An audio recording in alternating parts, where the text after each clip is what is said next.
legends start.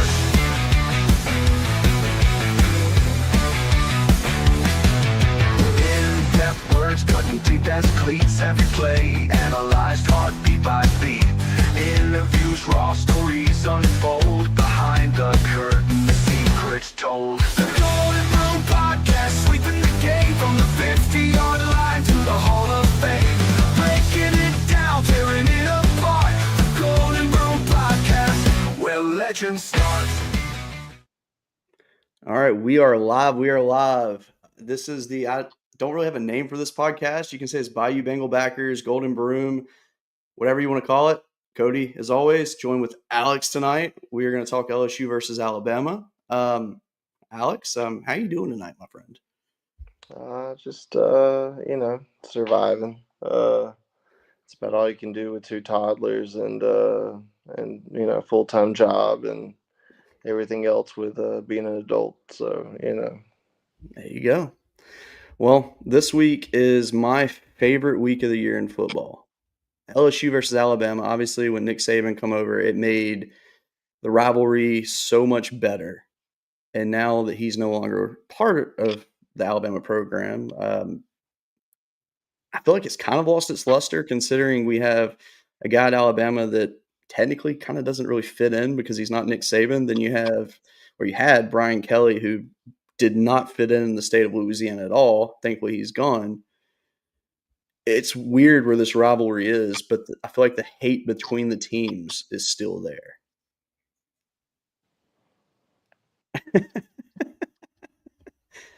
But I don't know, man. I think it's going to be a good game regardless. I think both teams, obviously Alabama's ready to go, as always. They're going to – I mean, as a realist I'm going to take my LSU hat off for a second. I think that Alabama should win this game, to be straightforward with you. There's no reason they should not win this game. It's at home. It's at night. DeBoer probably wears his black jacket. It'll be all good. Yeah, but I mean, at home at night, I don't think that home team stuff really matters as much. I mean, you're talking about two teams who play in some of the largest stadiums in the country consistently. I mean, especially if you're an athlete or you've done anything at a high level, you kind of zone in. So I mean, at some point, that noise is just consistent static. So I don't think that really matters as much. I think the game's really going to be kind of just relative once we get down to the fourth quarter. I mean, DeBoer's never been a coach that's going to outscore you and hang 70 on you with the defense that's going to shut you out. I mean, pretty consistently, most of the ranked teams he's played, it's been he dominates the first half and then pretty much just lays back the second half, and the adjustments aren't that great. I mean, it's 3 to 10 points. I mean, sometimes he has to come from behind, but for the most part, when he's dominated from the front end, it's been sort of lackluster in the second half. So I don't know. It'll be an interesting game. I mean, LSU has some new energy. Or at least that's the hype I'm going to buy into because ESPN's dumped a bunch of money into that. It really is going to come down to if they found an effective cohesion with the offensive line this week. I mean, everybody knows Les Meyer's a great quarterback. He just hasn't had a lot of protection.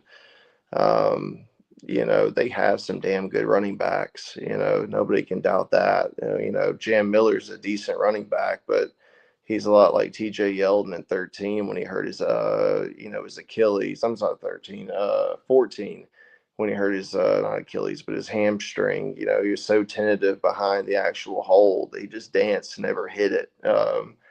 And so, that's been a killer this year for us. Y'all's secondary is ridiculous. So I don't know. It'll be an interesting game. There's a lot of things that'll be new, depending on if the offensive coordinator wants to kind of put something different into the offense within 12 days. But I doubt that'll happen. That'll probably be more like week 10, 11, 12. But, you never know. College football is crazy. So especially if the scheme is simple with the new changes. So, you never know. Yeah.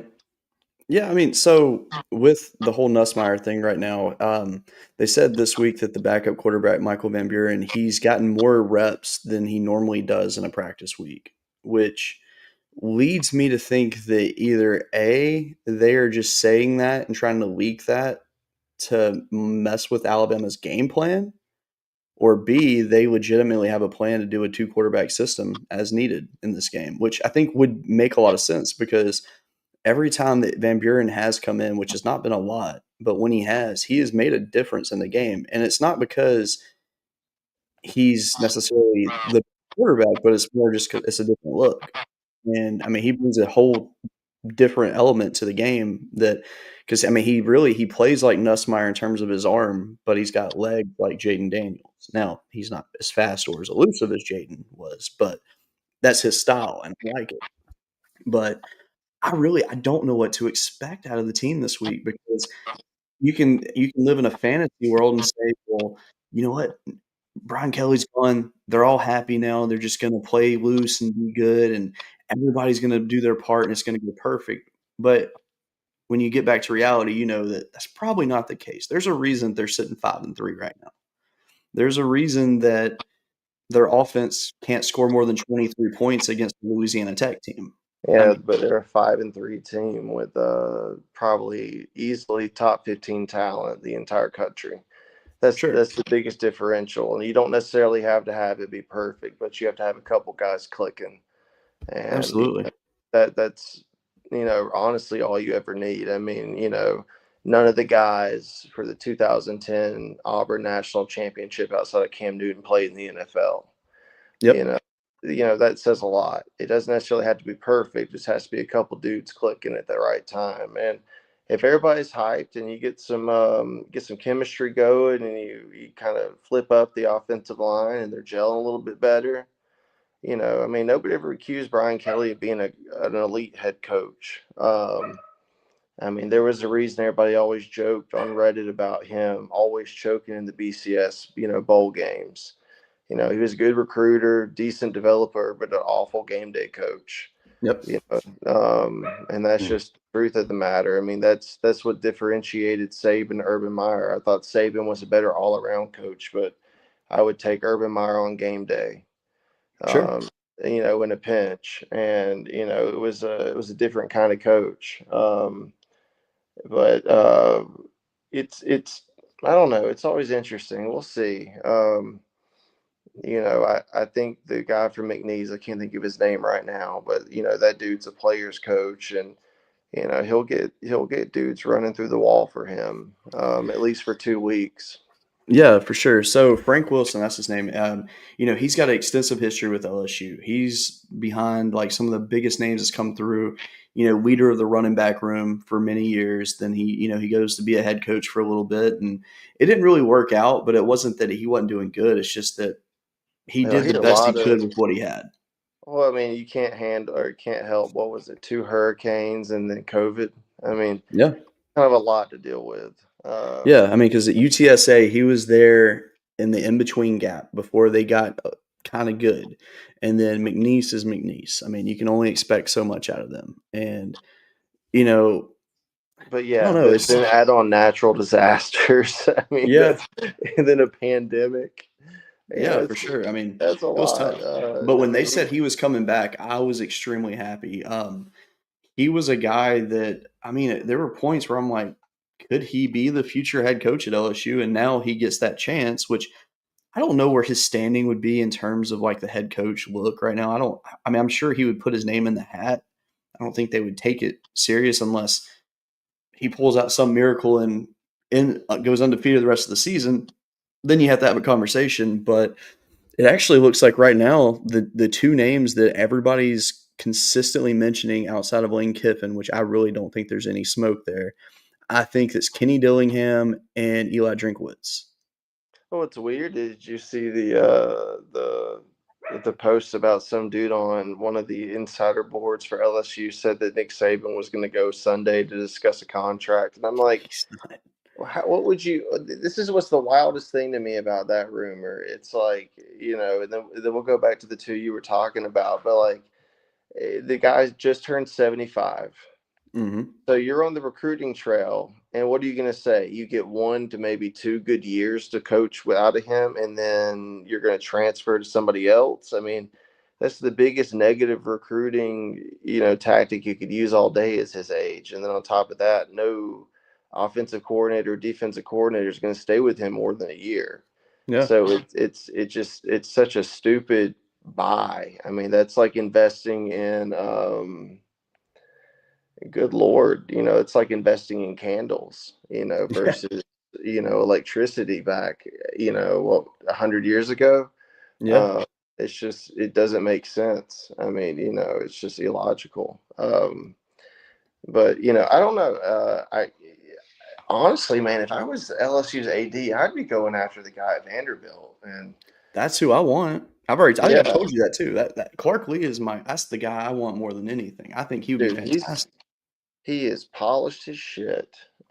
Great recruiter, great coach with great players coach. From everything I've read from recruiting, he is great in the den. He's great at the dinner table. He says everything right, does everything you need, but he's got just enough dirty in him that his players are going to be playing loose and playing elite and playing disciplined at the same time, if that makes sense. It's he's going to be a freak coach. I mean, he's going to end up being, probably around a Dabo Sweeney or a little bit better before he ends up retiring, I think. Absolutely. My buddy Chris Joseph with Sports Bites podcast, which I'm so ready for that to come back.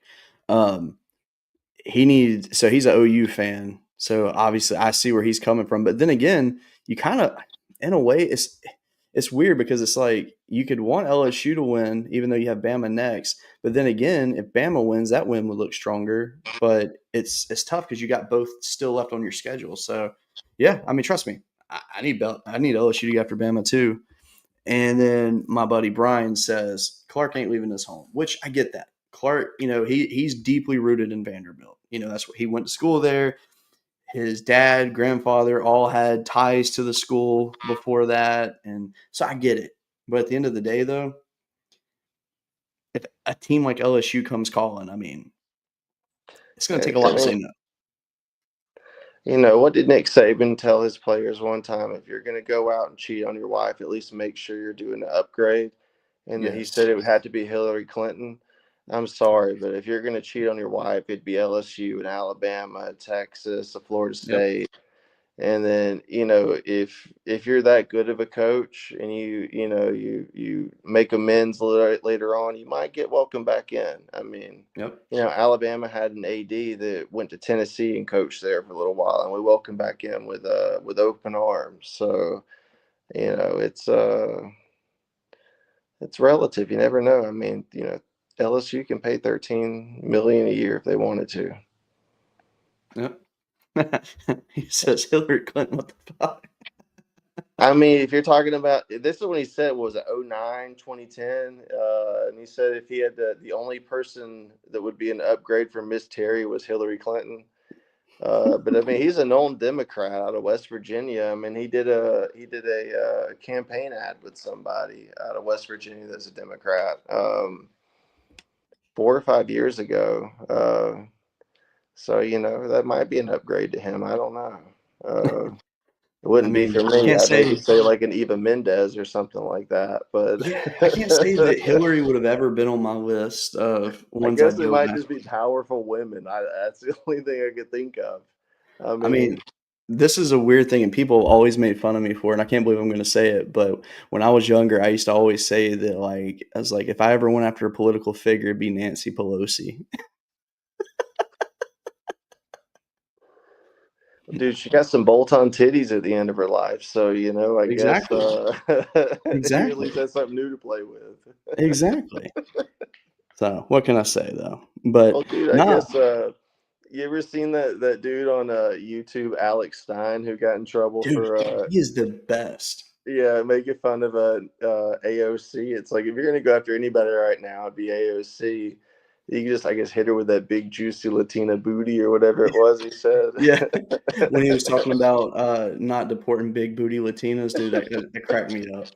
Like, people don't understand too that, like, he's being funny and people get so offended by his stuff. I crack up when I see it. Like, I'm not a political person at all. Like, I hate politics with a passion, but political humor, I'm all for.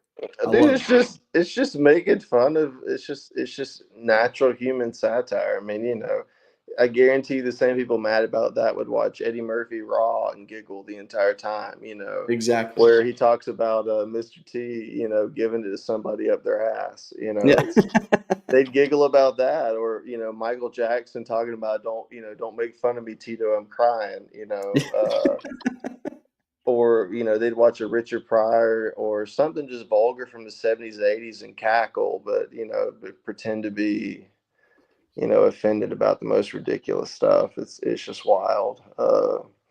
Yeah. But I don't know. But yeah, man, I can't wait to see what's going to happen this weekend.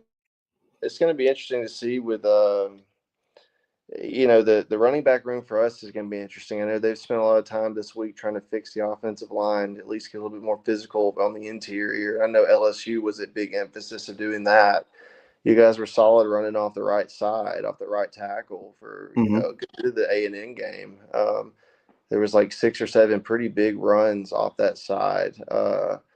But outside of that, I know the interior is pretty weak, and I hate to say it that way, but there's moments of shining and there's moments of like, what on earth is going on?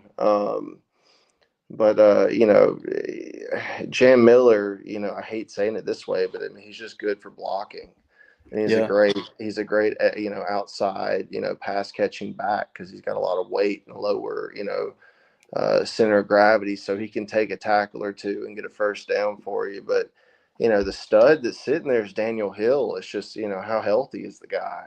Yeah. Um, his thighs are bigger than a damn tire on a Ford F-150. It's insane how lower body heavy he is. He's very reminiscent of a Leonard Fournette body type, except maybe 3 inches shorter. Yeah. Uh, Which and that's more dangerous in my eyes. yeah, I mean Fournette just had a ridiculous lower body, so he could just run through people all day, and his upper body was Absolutely. huge, but it wasn't massive like Derrick Henry. Derrick Henry looks like a damn deer, running, Yeah. because of how thin his legs are, and it's wild. He's never been hurt. Yeah. Um, So we have a question about Alabama's rushing offense. Number 14 total rushing offense, number 117 in rushing average. oh, dude, Which, our offense. I mean, our rushing sucks. yeah, I mean, we're the same way though, I unfortunately. mean, but the thing is, it's Kalen DeBoer has never really been a rush heavy offensive guy. I mean, it's about balance with him, and balance for him is going to be plays, average plays, and it's not going to be a Nick Saban or SEC style team, unfortunately, and it's frustrating watching it. But we've got the talent there to be able to get 150 plus yards. It's just Jam Miller is unfortunately getting that preferential treatment because he's a leader. He's everything you want out of a player, except he just is so hesitant around the damn hole. He won't hit it and run. Yeah. You're 5'10", 215 pounds. And you're lower body heavy. You should be able to run somebody over. But thankfully, you know. Simpson has been able to leverage Germ, and he's been able to leverage Jam and a couple other guys with some swing passes that kind of end up at being outside runs, anyways. Yeah. So I mean, we're still getting yards that are relative to rushing. But yeah, I mean that's one of our biggest weaknesses, and I don't know what to say about it outside the fact that maybe it's just the fact that DeBoer just doesn't care about it as much as Saban did. Saban was from an era where 200 yards rushing, 200 yards passing was a damn good game. And now, if you're shy 400 yards 400 yards passing, and 200 yards rushing, it's considered a shit game in modern football. And I'm exaggerating, but you basically have to have a PlayStation stats or you're trash. Um, Yeah.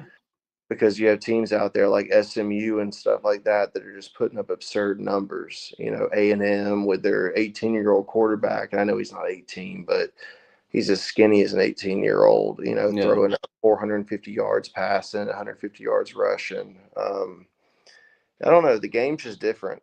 And it's just accepting what your team's turning into, I guess, if that makes sense. Yeah, for sure. I mean, because I feel like Ty Simpson's like your stereotypical Alabama quarterback. Yeah. And I like that about him. I think I think he's really good. And I think that this game for him is definitely big in terms of like the Heisman voters. I think they're going to have a big eye on this because these will be the best defensive backs that he's faced this year to this point. Yeah. And Yeah. which is, I mean, really the Eventually, same, yeah. you know, same goes for LSU and against Bama's DBs. I mean, Bama's DBs are great as well. So, I mean, I feel like obviously he throws against them in practice, so that helps Ty out. But I And he's don't know throwing how. against the twos. That's always been the system, though. He's throwing against the twos. He's not throwing against the ones.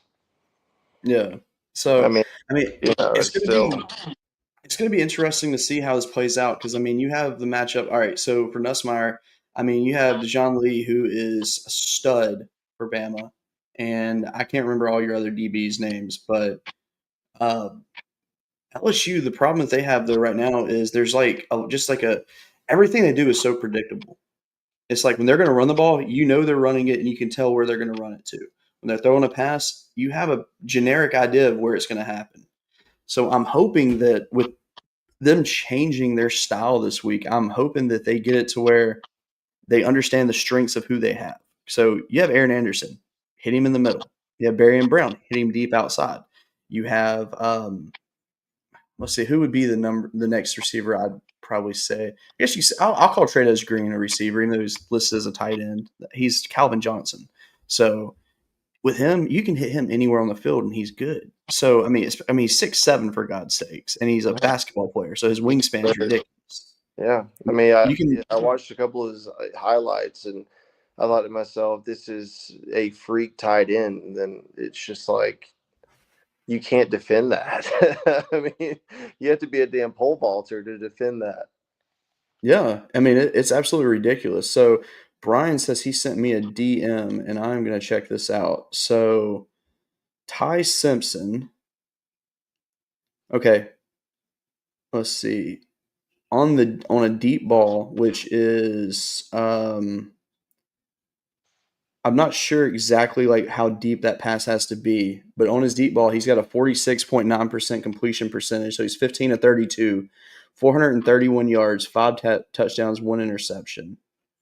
So, which that actually kind of says a lot about him too, though. Just his one interceptions on a deep ball, that's pretty good actually. Yeah, Um, but the difference is though you're talking about playing a defense who has 10 interceptions on the season. That's a little more than one per game. So I mean that's one or two errant passes, and you might float. I can't think of the guy's name. He's playing safety this year, strong safety, or I can't think of it. It was Harold something from last year that was y'all's leading, sack leader.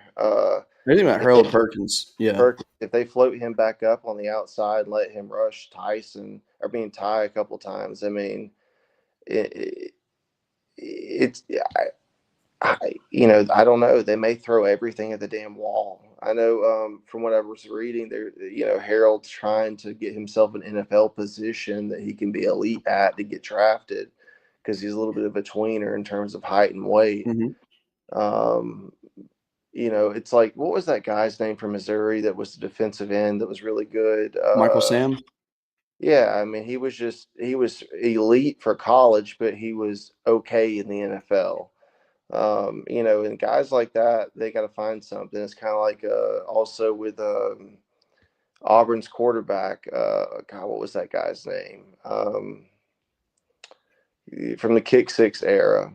Uh, Mm. Now, who was that? oh, I can see him in my head too, and that's what's Nick Marshall. yeah, Nick Marshall. Yeah, the guy from Georgia. Yeah, He was a great college quarterback, but he tried to play DB in the NFL because he couldn't play quarterback in college. I mean, in the NFL. So it's kind of like, what are you going to do? Chase your your future or, be elite for NIL. That's going to be interesting to see how that pans out over the next 20 years. Um, but I don't know. It'll be an interesting game, man. I don't know. Simpson's good, but I still feel like he hasn't taken over a game like Vandy's quarterback has, where it's been like he's been the difference maker. He took over with his legs, or he made some elite passes down the stretch within the last two quarters to seal the game. He's elite, but he also has a lot of elite talent around him. Yeah. Jake Coker took until the Michigan State game in 15 to take over a game. Mm-hmm. It helps when you have Derrick Henry carrying the ball 45 times, 3 games in a row. But I mean, he made some passes, kind of like AJ McCarron finally in 11. We played you guys in New Orleans. He made some great passes on the sideline to what was that guy's name? Number 11, I think was his number. Was it DeAndrew White? That sounds right. It might have I know been who DeAndrew you're. White. I can't remember. He didn't do a whole lot in I the forgot about him. NFL. I think he played for the Cardinals maybe a season or two. But it's there's games where that quarterback turns that corner and you see it. Mm-hmm. And I just don't think he's taken that step just yet, if that makes sense. And I think the same thing with Nussmeier. I mean, the problem is he's had his ass whipped all year because the offensive line hasn't protected him. He's a damn good quarterback. It's just, give the guy an opportunity to throw the football to some elite talent. Let's see what he can do. Yeah. And, you rotate some fresh bodies in and have some willingness to stop being stubborn and loyal, and some things can happen, especially with some turnovers. I wouldn't be surprised if, Simpson throws 2 interceptions or at least one this game.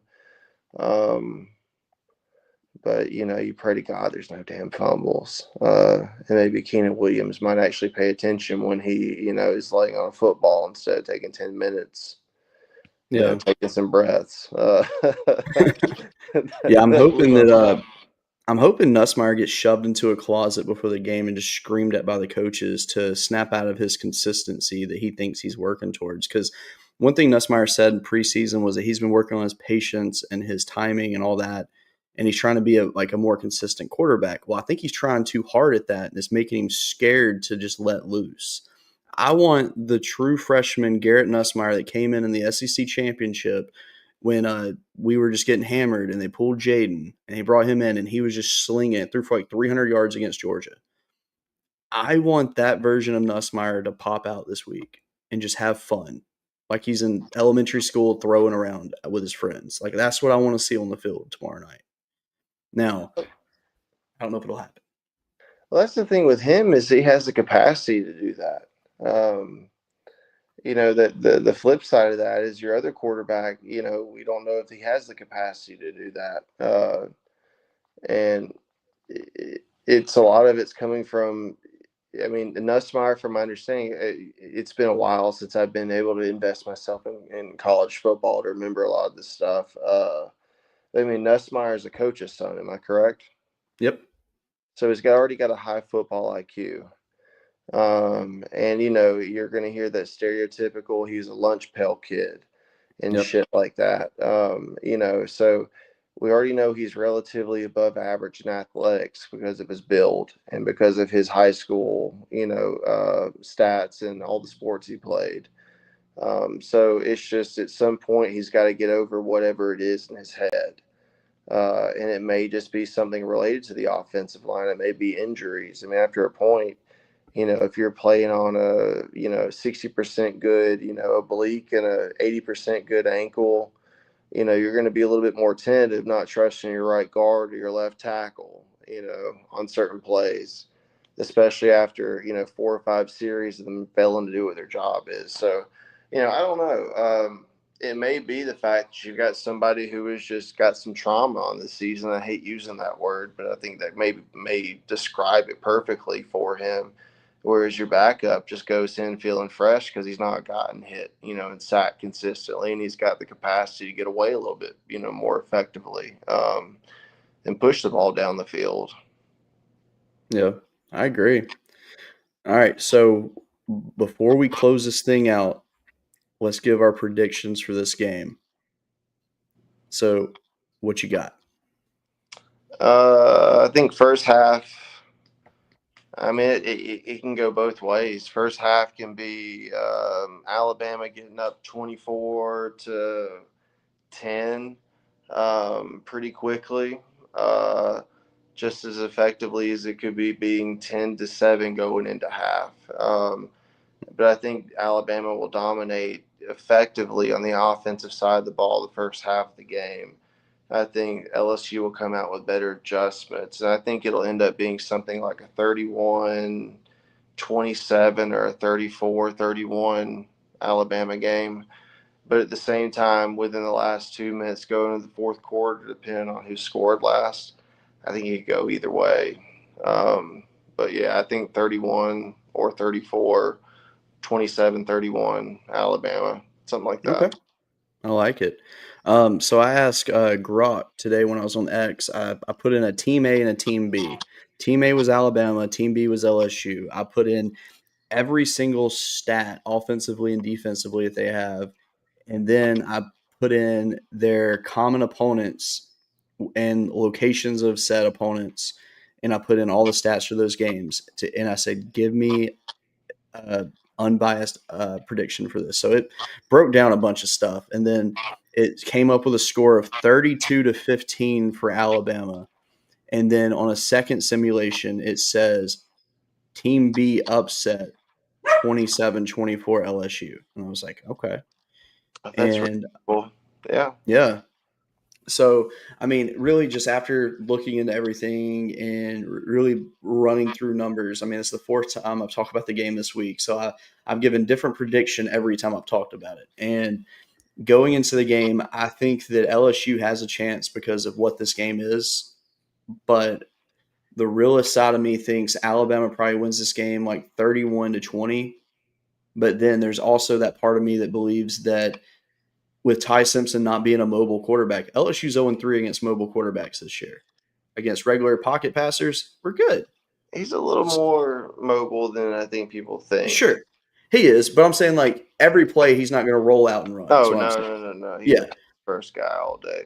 Yeah, for sure. So I think realistically, I don't think this game is actually as lopsided as a lot of people think. I don't think it's lopsided at all. Yeah. Yeah, I think both teams are very equal in terms of talent across the board. Absolutely.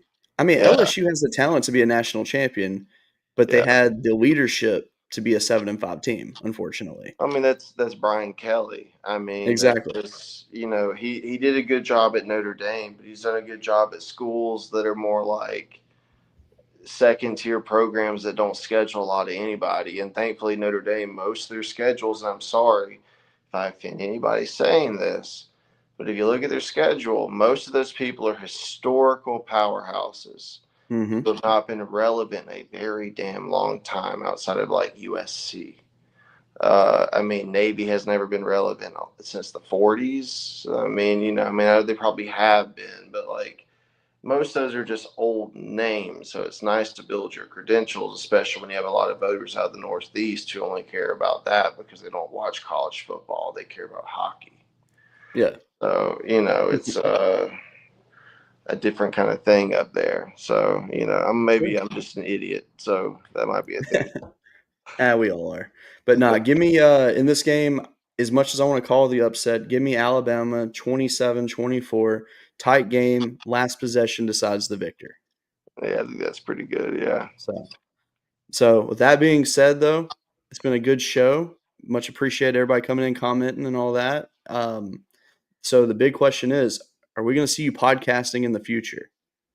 If you invite me, I got to figure it out with the wife and the kids. But, I mean, I can't leave the house after the seizure. So, at least I'm good till April. So just hit me up. There you go. All right. Well, everybody, thank you so much for watching. Hope you enjoy the game tomorrow night. And we will see you next time.